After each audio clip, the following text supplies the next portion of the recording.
निरंग जांभूळ या पुस्तकातील ललित आकृतिबंधाची जातकुळी वेगळी आहे.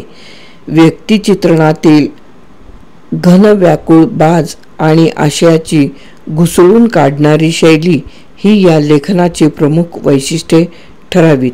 मराठी विश्वात ही परंपरा नाही असे नाही.